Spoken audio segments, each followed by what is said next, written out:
Late July in Saddlehorn, Colorado. The Saddlehorn Grill sits on Main Street like it has for 43 years. The front door opens at 11 a.m. and closes at 10 p.m. Inside, vinyl stools with cracked red padding, a wooden bar with deep grain worn smooth by 10,000 elbows, a taxidermied elk head staring down at the cash register with glassy eyes that have seen better days. The smell is fryer oil and cheap coffee, and the leather of work gloves left on seats. 3 men sit at the bar on a summer afternoon when the thermometer reads 94 degrees and the sky is the colour of pale bone.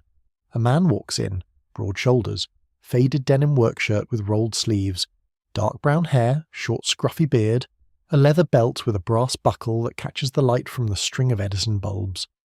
At his heel, a muscular black Labrador retriever with a glossy coat, deep brown eyes and a thick chest. The dog moves like she owns the space, not like she's walked in behind someone who might.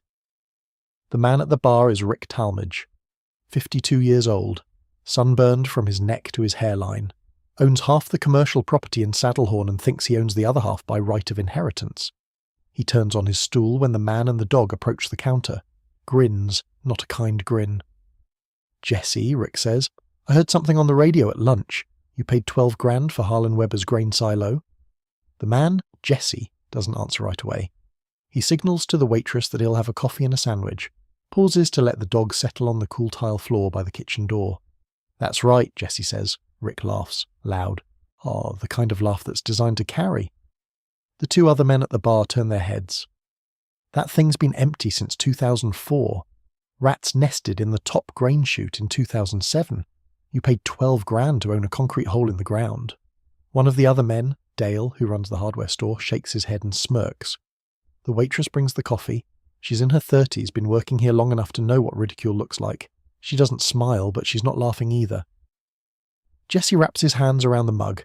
The coffee is hot and tastes like it's been sitting on the burner since breakfast. He drinks it anyway. He looks at Rick, looks at Dale, looks at the taxidermied elk, looks at nothing in particular. Then he pays for his food, leaves a $5 bill on the counter, holds the door open for the dog. Outside, the sun hits him like a wall. The pickup is parked across the street. It's a 1998 Ford F-150 with primer on the hood and a dent in the tailgate. He opens the passenger door. The dog jumps in. He gets behind the wheel. The air conditioning doesn't work, so he opens both windows and drives up the mountain. The road is nothing but ruts and dust. His hands rest on the steering wheel at 10 and 2. Ember sits upright, nose out the passenger window, air ripping through her coat. In the rearview mirror, the town gets smaller. The pines get taller. The road gets steeper. He passes the last cabin with a mailbox. He passes the cutoff to the forestry road. He drives higher. Jesse Callahan was a Navy SEAL, demolition specialist, spent 9 years in the teams, 3 deployments, 2 to Iraq, 1 to Afghanistan. His specialty was structural assessment under fire. He could look at any building, a compound wall, a bunker, a house rigged to collapse on entry, and he could see the weak points, the load-bearing walls, the stress fractures, the single connection that, if severed, would bring the whole thing down in seconds. He was good at his job, good at reading what things were made of and how they would fail. He'd been on a 6-man team clearing a compound in Helmand province. Taliban holdout. Intelligence said there were materials for IEDs, possibly hostages. The team moved through the compound courtyard. Mud brick walls. Adobe, really, held together with mortar made from limestone and camel dung and whatever else they could find. Jesse was running the entry sequence when the lieutenant pointed to the wall on the east side. "Breaching charge." Jesse walked the wall. 30 seconds. Not talking, just walking, tapping, listening. The wall had a pattern of cracks that told him the story. Wide crack running vertical on the north side. Horizontal stress lines 3 feet up. A dark stain where water had been seeping through for years, softening the internal matrix of the bricks. "Don't blow that," Jesse said. "The whole east section will pancake. Load-bearing wall for the roof. Fire a charge and you collapse 2,000 pounds of mud brick and timber on top of whatever's inside." The lieutenant looked at him, looked at the wall, changed the plan. They went through the southern entrance instead. Found 3 men and a cache of bomb components, but no civilians. No one died. No one got buried. Because Jesse could read the language of what things were made of and how they wanted to fall. After discharge, Jesse didn't know what to do with that skill. The The civilian world didn't much care about structural assessment in the way the teams did. He drifted. Reno for 4 months working concrete cutting for a road expansion crew. Boise for 6 months, same work, different company. Then Grand Junction, Colorado, where he took a job with a demolition outfit clearing old strip malls and warehouses for developers who wanted the land more than they wanted the buildings.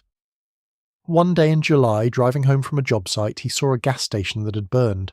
Complete loss. The station was closed, had been closed for 6 months already, and someone had torched it for reasons nobody cared to investigate. The structure was still standing because gas stations are basically concrete slabs and steel frames. The interior was ash. The pump island was a skeleton of melted brass and plastic.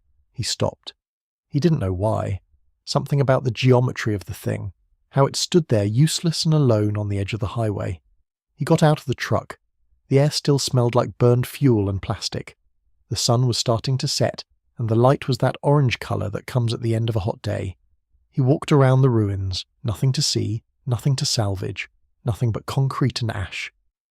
Then he heard it, a sound like a whimper, just barely audible over the sound of traffic on the highway a quarter mile away. He followed the sound to the west side of the structure, past the burned pumps, to a spot where the asphalt had cracked and weeds were growing through. There, wedged in the angle between a broken concrete pad and the blackened metal framework, was a puppy. Black. Labs are always black in emergency situations, he'd later think, like the universe has a sense of proportion. The puppy was sitting in the ash, covered in it. The dust had mixed with something that might have been blood or might have been motor oil. Jesse couldn't tell in the failing light. The dog's eyes were fixed on him. Deep brown eyes in a coal-covered face. Tail not moving, just watching. Jesse got on his knees, moved slow, sat down on the broken concrete. "Hey," he said. The puppy didn't move. "Yeah, I see you too." He reached out his hand, let the dog sniff his fingers. The puppy's nose was hot, dry. She'd been there a while. Had to have been born in the fire or born just before it, because there was no mother anywhere, and a lab puppy can't survive more than a few hours without nursing. This one was a miracle of bad luck and worse timing. She was alive because she'd been somewhere inside the structure when the fire started, and the interior of a gas station is mostly concrete, and concrete doesn't burn. Jesse opened the truck door. The dog didn't jump. He had to carry her. She was light, all puppy weight and loose skin. He set her on the passenger seat of the truck. The dog lay down and didn't move again until they reached the town of Palisade 15 miles away, where he bought dog food and formula and a blanket at a 24-hour Walmart. He named her Ember, because that's what she was, the living coal left over when everything else had burned away. That was 3 years ago. Now the truck climbs higher. The road gets worse. They pass the last house with electricity, a cabin with solar panels and a generator, and then nothing but forest. The grade steepens. They go up, and up, and up. 25 acres. That's what the real estate agent had said. 25 acres with water rights and road access and a building that doesn't meet code. The land was cheap because nothing about it was desirable to anyone who wanted to sell what they built. It was desirable to someone who wanted to build what was already there. The truck rounds a curve and the silo appears. It's 32 feet tall, 18 feet in diameter, poured concrete walls 8 inches thick. Built in 1967 for Harlan Weber's grain operation. Harlan had grown wheat and barley for 41 years, i.e. storing the crop inside this cylinder from harvest to market. Then, in 2004, the commodity prices collapsed and Harlan was 68 years old and tired. So he stopped growing, and the grain silo became a monument to a way of life that wasn't coming back. The concrete is weather-stained. The roof is gone, open to the sky like a well. There are windows cut into the side from decades ago, permanently closed with plywood. The base sits on a foundation that's been settling unevenly since 1968.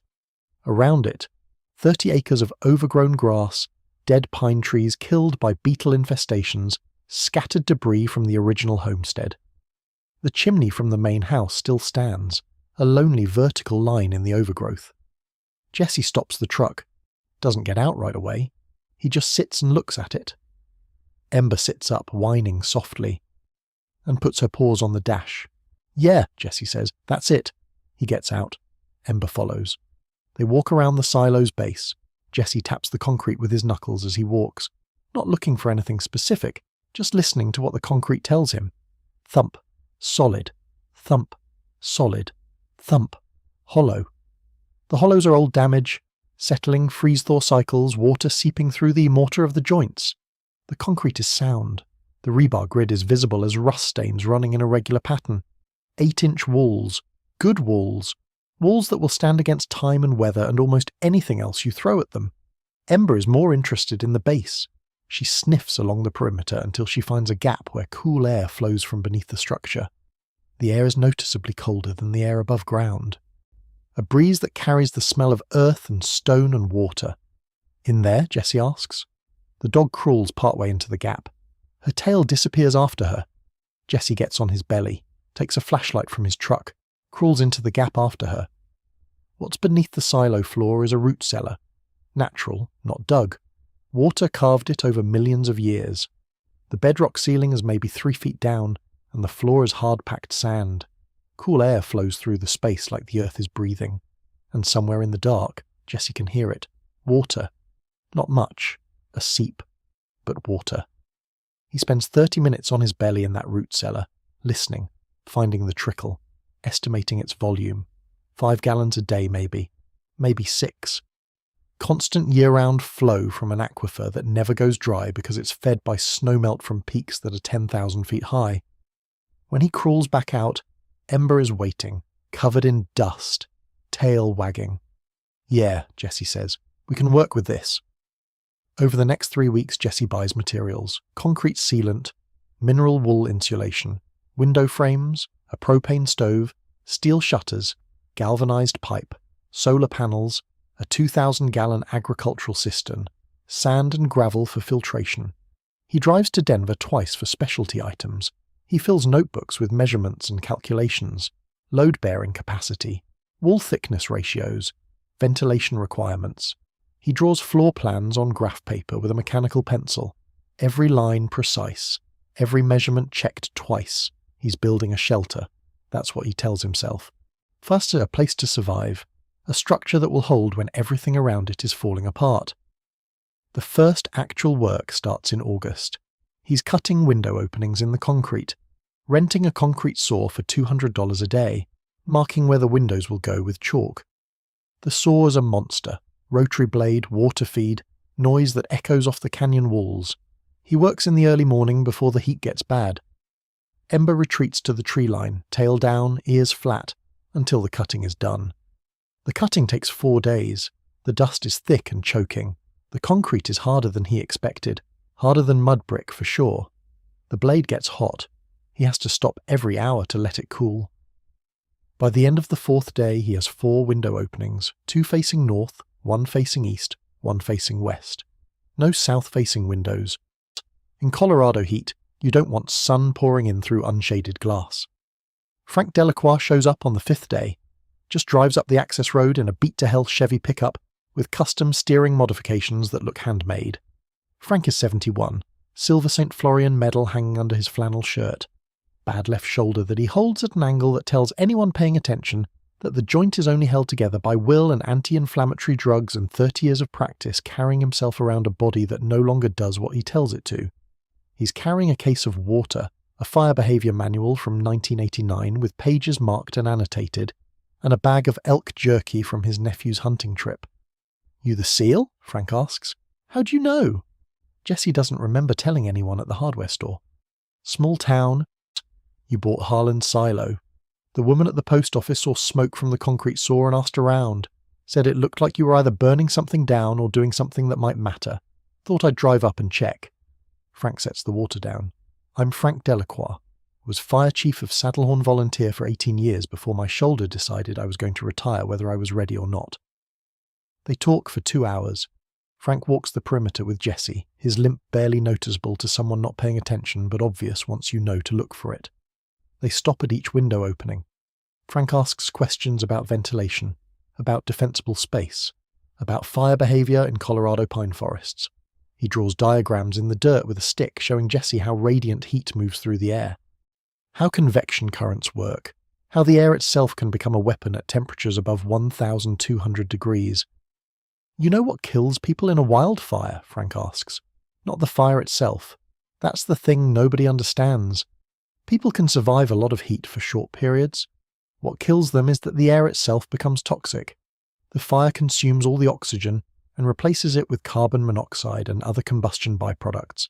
You can have a shelter that's fireproof but lethal if you can't breathe.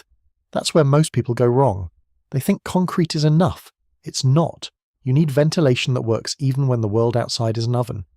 Jesse listens, takes notes, asks about intake and exhaust configurations. You need filtered intake, Frank says. Cold air coming from the north side, filtered to remove embers and particulates. An exhaust that doesn't create draft that'll pull fire toward the intake. This is the hard part. This is where the engineering matters. By October, Frank is showing up twice a week. Jesse has started the insulation. Mineral wool bats against the concrete interior walls. The rock wool is pink and irritates his skin, so he wears a respirator and covers his arms with a long-sleeved shirt tied at the wrists. Ember is banned from the interior during this phase. The fibres are bad for her lungs, and Jesse won't risk it. Frank helps with the heavier work, though his shoulder limits him. He carries materials. He holds things in place while Jesse fastens them. His brain works better than it ever did, though. He shows Jesse how to reinforce window frames with steel stock, how to fabricate shutters that seal from the inside, how to build a damper system from copper pipe, and a simple lever mechanism that doesn't require electricity to operate. When this is done, Frank says, working on the shutter hinges one afternoon in November, it won't just be a shelter, it'll be a statement. This silo is going to outlive everything in a 10-mile radius if things go bad. They will go bad, Jesse says. Not if, when. Then we build for when. The months pass. November, December. The first snow falls in late October and melts by noon. The weather is schizophrenic. Hot days followed by freezing nights that drop below zero. Jesse continues the work, methodical and relentless.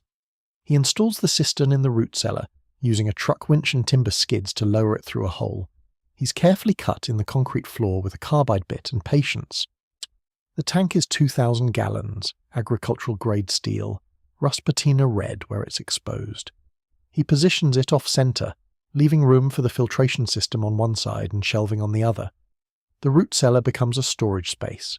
The cistern, the filtration system with its 3-stage sand filtration towers, shelving for food, a backup generator bolted to the stone floor. The walls are cool and the air smells like stone and seeping water. When he's down there working at night, running lines and testing water flow, Ember sits at the entrance with her head cocked, listening to the seep of water under the concrete, wondering what her human is doing with all those pipes. The living space is in the middle section of the silo, stacked vertically. He builds a sleeping platform from scrap lumber, 8 feet wide, 6 feet deep, big enough for him and Ember to sleep without touching the walls. The platform sits 8 feet up, accessed by a rope ladder he's rigged to the metal beam. Storage bins underneath. When Ember jumps up to join him at night, she makes one athletic bound and settles on a wool blanket he's lined the platform with. He installs the wood stove, salvaged from a barn demolition outside of Grand Junction, rebuilt and sealed. It took him 40 hours to restore it. He cut a square hole in the platform's edge, sealed it with metal flashing, and ran the chimney up the interior wall using stainless steel pipe. The chimney runs vertically along the curve of the silo, exits through a hole he carefully cut and sealed in the concrete roof, with a spark arrestor preventing flying embers from entering during wind events. The spark arrestor is mesh screen welded to a flanged ring. He tested it with handheld burning materials. It held. The kitchen is minimal by design. A propane burner with a regulator, a small sink fed by gravity from the cistern above, shelving for supplies. He builds cabinets from reclaimed wood, old barn siding from a deconstructed building near Palisade. He installs LED lighting on a solar battery system, 20 watts of solar panels on a frame he builds to catch morning and afternoon sun. 4 deep cycle batteries, each 12 volts, wired in series. A charge controller with low voltage shutdown to protect the batteries. The light is cold and efficient, nothing like the warm glow of firelight, but bright enough to work, to cook, to read at night. He runs a single circuit of lights, one on the sleeping platform, one in the kitchen, only one above the observation deck door. When all 3 are on, which is rare, the whole interior glows like a ship's cabin at night. By January, the interior is functional. The silo is insulated. The ventilation damper is installed and tested. The water system is operational with 3 separate filtration stages: sand filter, charcoal filter, and a final mechanical screen. He's built the observation deck on the roof, a platform with railings, open to the sky, with a 360-degree view of the landscape. The railings are welded from salvaged steel. The deck boards are reclaimed pine. From up there, on a clear day, he can see 50 miles in every direction. The valley below, where Saddlehorn sits like a child's toy town. The mountains to the west rising 12,000 feet into the cloud layer. The ridge to the north where the fires come from. He learned that from Frank, who's forgotten more about fire behaviour than most people ever learn. The observation deck becomes his favourite place at night. He climbs up there with Ember, and they watch the stars and listen to the pine wind and understand that they've built something that will hold. The defensible space takes another 2 months of brutal work, clearing all vegetation within 50 feet of the silo, every grass clump, every weed, every seedling. The 50-foot circle becomes bare earth and gravel. He uses a string and a compass to mark it out, then walks it multiple times to ensure the measurement is right. Frank helps, pointing out areas he missed. If fire can find fuel, it finds it, is Frank's mantra. Removing dead trees within 100 feet. These are the real work. Some of the ponderosas are 20 inches in diameter. He rents a chainsaw and spends November cutting them down, limbing them, cutting them into sections. He piles the good wood near the silo for future firewood. The slash, the branches and bark and unusable stuff, he chips with a hand chipper or stacks for brush clearing season next year. Cutting all pine branches to 8 feet height, removing the ladder fuels that allow fire to climb from one tree to the next like stairs. He takes a pruning saw to every branch within the 100-foot radius. By February, when he's done, the forest looks wounded. Bare trunks rising into a sky open up where the lower branches used to be. But it's survivable space. Fire can't travel through that any faster than it can run across open ground. And gravel around the perimeter of the 50-foot circle, 3 inches deep, raked smooth. One long, continuous ring of raw earth and pale stone where nothing grows. By April, the work is essentially done. The silo is a fortress. 2,000 gallons of water pressurized by gravity from above. A root cellar stocked with preserved food. 40 jars of canned vegetables from a farmer's market purchase. Dried beans in cotton sacks. 10-pound bags of rice. Dried fruit. Freeze-dried emergency meals. A complete medical kit with tourniquets and trauma dressing. A functioning kitchen where he can boil water and cook. Sleeping quarters elevated and warm. Ventilation controlled by a manual damper system. Filtration that can turn the natural spring seep into drinking water. Solar power, a backup generator. Everything a man and a dog would need to survive when the world outside stopped being safe. The first test comes faster than he expected. September. A thunderstorm rolls in from the west. The sky turns the colour of charcoal. The temperature drops 20 degrees in 10 minutes. Wind picks up, gusts that shake the pines and rattle the shutters, and then lightning. A bolt that illuminates the entire landscape for a fraction of a second. A sound like the earth cracking open. The bolt strikes a dead ponderosa 50 yards from the silo. The tree explodes. Literally explodes. The moisture inside flash boils, and the trunk splits from root to crown. One half of the tree falls toward the silo, burning. The pine needles are dry as tinder and the exposed wood is fuel. The fire spreads to the grass. October dry. The grass ignites like it's been waiting for permission. A wall of flame maybe 10 feet high racing outward from the base of the tree, headed south toward the silo. Jesse is on the observation deck. He grabs a shovel and a bucket. 50 gallons of water. That's all he has. Water he was planning to use for washing, brought in from town. He runs down, fires up the propane burner to fill buckets.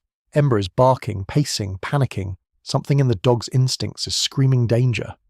The smoke is already thick. The heat is intense. His eyes water. He spends 2 hours fighting the fire with a shovel and dirt, digging fire breaks, smothering the edges of the burn zone. The heat is horrible. The smoke makes it impossible to see more than 20 feet. His hands blister. The shovel handle is slick with sweat and blood. At one point he stops to breathe and Ember is there, nose to the ground, insisting they move deeper into the cleared zone. They do. The fire burns hotter where they came from. Around midnight, the fire burns itself out. The grass around the silo is gone. The burned zone extends nearly to the cleared perimeter.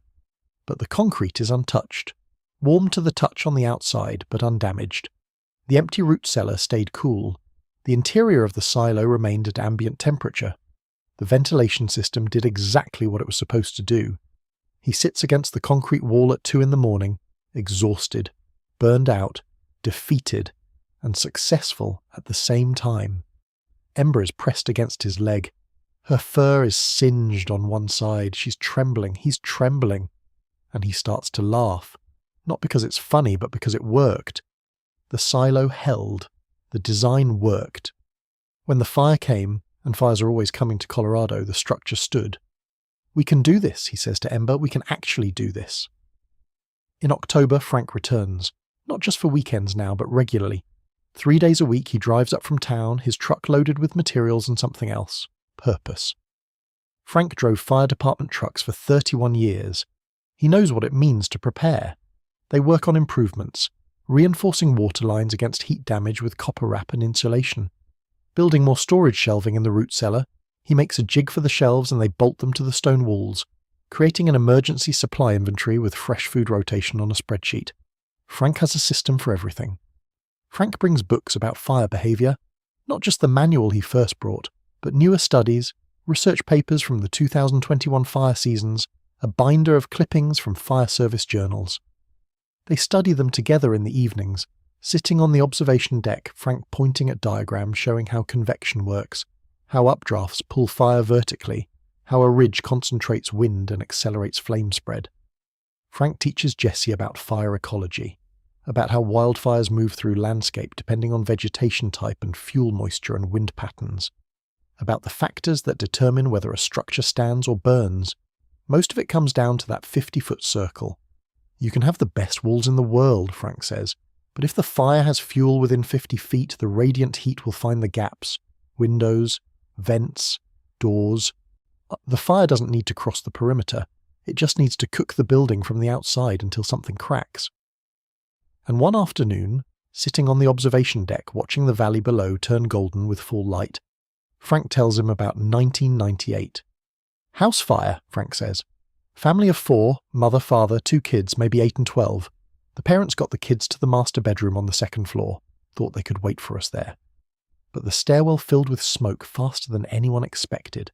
When we got there, the whole 2nd floor was involved. We couldn't get to them, couldn't even get to the bedroom door. The roof came down while we were trying, pinned my shoulder. He rotates his arm gently like he's testing it for the 10,000th time. We got them out, eventually, but not in time. Jesse doesn't say anything. The dad died in the hospital. The mum and 1 kid made it. The youngest one didn't. His name was Marcus, 7 years old. Frank is quiet for a long moment. You know what I learned? The difference between a coffin and a shelter is planning. It's understanding the variables. It's doing the work now so that when the fire comes, people survive. That's what this is. This silo is not just a structure. It's a statement that some of us are thinking 3 steps ahead, that some of us are building for the moment when thinking isn't enough. In November, the town starts to notice.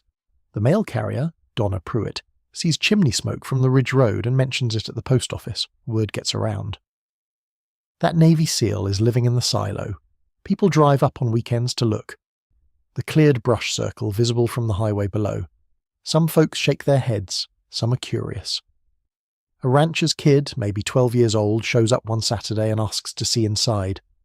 Jesse shows him the cistern, the water filtration system, the root cellar storage, the provisions stacked carefully on wooden shelves. The kid touches the concrete walls and asks, "Could this survive a fire?" "That's the idea," Jesse says. The kid tells his parents. By February, the conversation at the hardware store has shifted.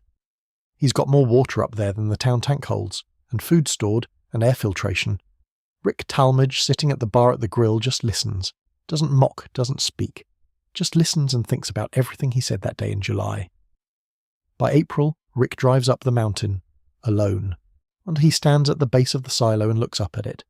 40 stories of nothing but Jesse and Ember's idea and 8 inches of concrete. Rick is thinking about everything he said at the grill, about the mockery, about the certainty that this was stupid. Jesse sees him from the observation deck but doesn't go down right away. Lets Rick think about what he's looking at. Lets him understand. When they finally talk, Rick doesn't apologize. Jesse doesn't expect him to. "You really live here?" Rick asks. "Yep. And if there's a fire, I'll be safe. And if anyone else needs a place to be safe, there's room." Rick nods, just once. Then he leaves. But he leaves differently than he arrived. The next 5 months are the quietest of Jesse's adult life. The daily routine with Ember becomes everything. Morning checks of the perimeter, maintenance on the water system, inventory of stored food, improving the defensible space, extending the cleared zone, removing more dead trees, training Ember for the heat, for the smoke, for the kind of behavior Jesse might need if things got bad. And then August comes again. The drought has been building all summer. 67 days without rain. The creek above Saddlehorn is down to a trickle. The pine needles underfoot crunch like broken glass. Relative humidity is 8%. Everything is fuel. Everything is waiting. The Pine Creek fire starts Tuesday afternoon, a downed power line 12 miles southwest of Saddlehorn. The fire department responds, gets it contained to 30 acres by nightfall. Everyone thinks it's handled. Everyone thinks they're safe. But overnight the wind shifts. Wednesday morning the fire is moving fast, 4,000 acres. The smoke is visible from Saddlehorn, orange columns rising to the clouds pushing northeast with the wind. The canyon acts as a funnel. By Thursday at 6 in the morning, the county issues mandatory evacuation. All residents of Saddlehorn and the surrounding area are to leave immediately. Most people flee down the valley highway toward Grand Junction. Trucks and cars with everything they could grab.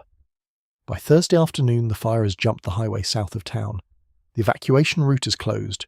237 people trapped in Saddlehorn. The volunteer fire department has 1 engine and 4 crew. The municipal water system fails when the power goes out, no water pressure, hydrants dry. By Thursday evening, the fire is visible on the ridge 3 miles south. The sky is orange at noon, purple at night, the colour of catastrophe. Ash falls like dirty snow. Visibility is maybe a quarter mile in the smoke. The fire is burning hot. Crown fires in old-growth pines, moving fast, unpredictable. The experts predict it will reach Saddlehorn by Friday afternoon. That's when the first truck shows up at Jesse's silo, the Henderson family.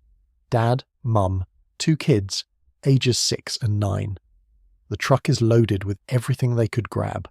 They followed a neighbour up the mountain and found the silo by accident. The dad gets out, looks up at the concrete cylinder, and doesn't know whether to hope or despair. Jesse opens the door wider than it needs to be. "How many?" he asks. 4 of us, the dad says. "We got 2 dogs and a cat. Is that okay?" "Come inside." More trucks arrive. The Nguyen family, elderly couple, she's carrying a photo album, he's carrying a cat in a carrier. 3 families Jesse has never seen. A single mother with 2 teenagers and an older daughter who's in a wheelchair. A man in his 60s limping from a knee injury. A disabled vet from the valley who can't travel fast. All of them heard about the silo somehow. From the post office, from the rancher's kid, from conversations at the hardware store that shifted from mockery to grudging respect to desperate hope. And then Rick Talmadge, walking, up the access road, carrying his old dog, a grey-muzzled beagle too arthritic to walk fast, in his arms. His face is set. He's not asking permission. He's coming. Jesse sees him from the observation deck. Says nothing about the grill, about the laughter. About any of it. Just opens the door wider. Rick walks through. By Friday morning, 24 people are inside the silo, plus 5 dogs and a cat. The interior is divided. Children on the sleeping platform with blankets and stuffed animals. Adults filling buckets from the cistern for wetting the exterior perimeter. Jesse sealing the south-facing fire shutters. Frank, who arrived Thursday evening with the weather radio and a case of water and his own bedroll. Organising the supplies, checking the ventilation system, monitoring the fire behaviour on the radio. Frank takes charge like he's still a fire chief. No one questions him. "Here's what happens," he tells the group. "The fire comes in hot and fast. We seal the shutters. We reduce ventilation to minimise oxygen exchange. These walls don't burn. We stay inside. We keep people calm. We breathe filtered air. We wait." At 3 a.m. Friday, the fire crowns through the pine stand east of the silo. The sound is like a freight train. The orange glow turns the observation deck windows amber. The heat is pulsing. You can feel it through the concrete. But the concrete holds, 8 inches thick, designed to withstand grain storage temperatures that reach 120 degrees in summer. It was designed for this. The defensible space works. The fire finds nothing to burn within 50 feet of the silo. It races past like a living thing, searching for fuel, finding the dead timber and brush beyond the cleared zone. Inside, people are quiet. Children are sleeping under blankets. Adults are awake, watching the shuttered windows, feeling the heat of the fire pass. The air inside is cool. The filtration system is working. The damper is set to pull minimal outside air, and then Donna Pruitt, the mail carrier, says something that changes everything. Her voice is steady, but her hands are shaking as she sets down the water bucket. The Torres family, Donna says. Eleanor Torres and her kids. They live on Pinecone Lane, about a half-mile southeast down slope. They never came to evacuation headquarters. I saw Eleanor at the post office yesterday morning. She said she was going to stay and defend the house, that it was insured. Donna's jaw tightens. But I know Elena.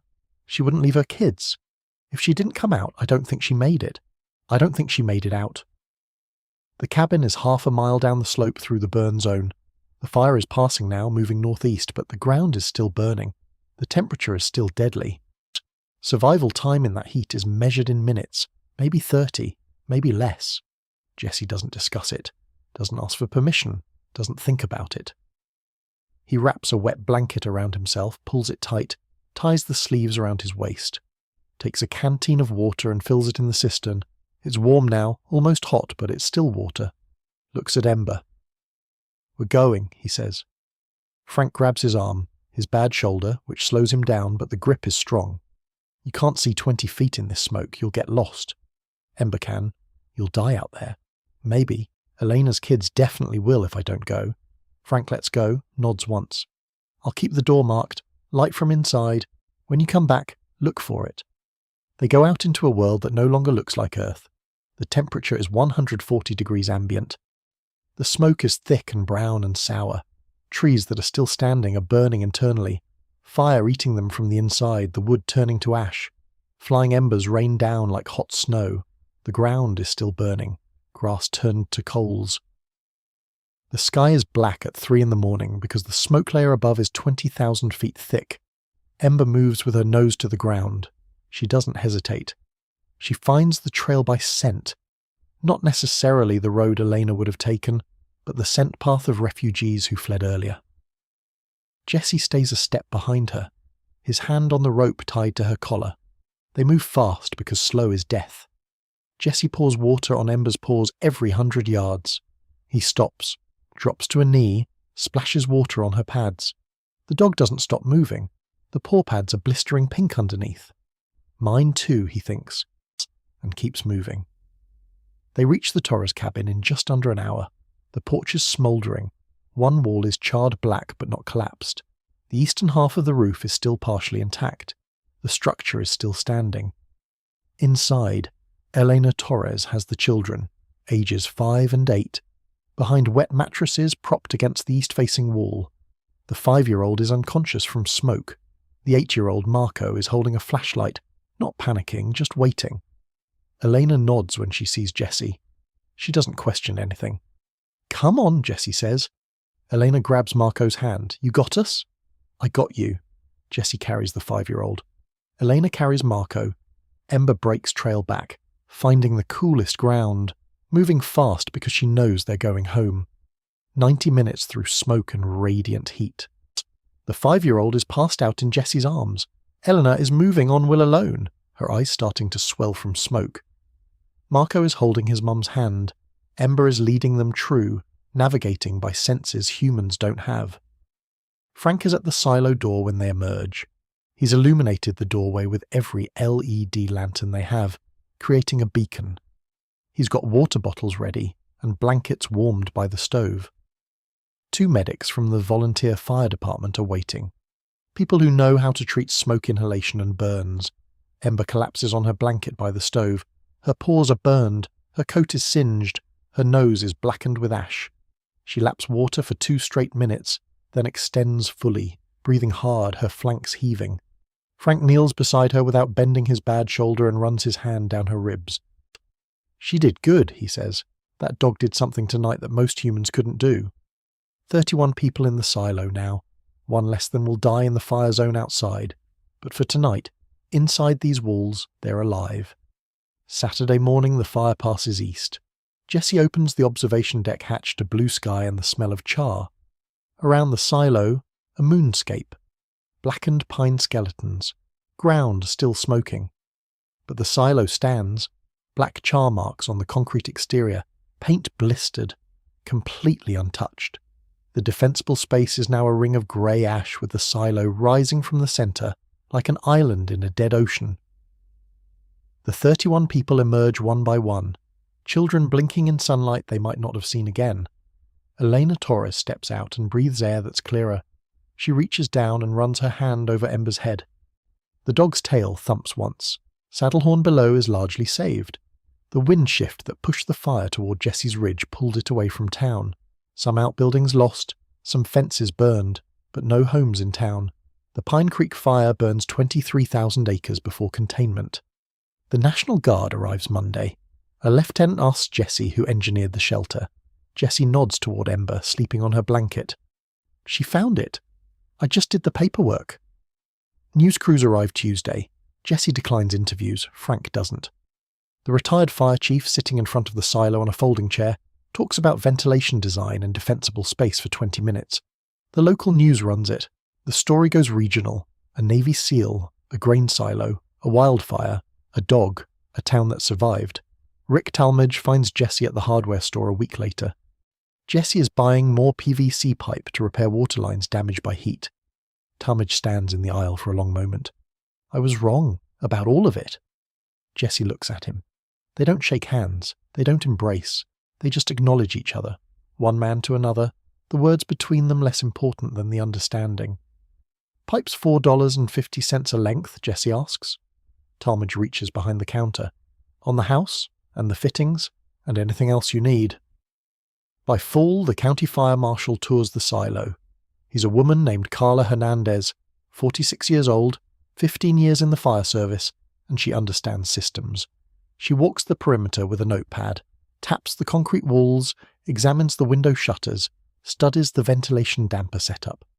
She sits in the root cellar for 10 minutes, just sitting, in understanding what the space does. Then she recommends it, officially and in writing, as a model for rural fire-resistant shelters. The recommendation goes to every county commissioner. News outlets pick it up. Jesse gets 3 phone calls a day for 2 weeks, then it fades. Frank and Jesse co-author a guide, Defensible Structures, Converting Agricultural Buildings for Wildfire Survival. It's 32 pages, maps, diagrams, load calculations. The county distributes it to every ranch within the fire district, 12 copies to each property owner identified as in the high-risk zone. 3 other property owners begin their own conversions, 2 more silos and an old water tower. By the next fire season, there are 4 shelters in the county designed the same way. Jesse teaches a monthly fire-ready workshop at the community centre. He's not a natural speaker. His voice is quiet. He doesn't make eye contact when he talks. But when he speaks about how radiant heat moves through the air faster than people think, or how a concrete wall absorbs energy and stays cool even when the external temperature is lethal, or why a 50-foot perimeter is the difference between a shelter and a coffin, people lean forward. They listen like their lives depend on it because they understand that maybe their lives actually do. Frank sits in the front row at every session, his bad shoulder propped on the armrest, nodding, sometimes offering additional detail, sometimes just bearing witness. The Saddlehorn Volunteer Fire Department officially designates Jesse's silo as a secondary community shelter. They install a radio antenna on the observation deck, and Ember becomes the department mascot. She rides in the truck during community events, a black lab in a red bandana, tail wagging at every parade. Every child in Saddlehorn knows her name. The Torres children visit every Saturday. Eleanor brings tamales and homemade bread.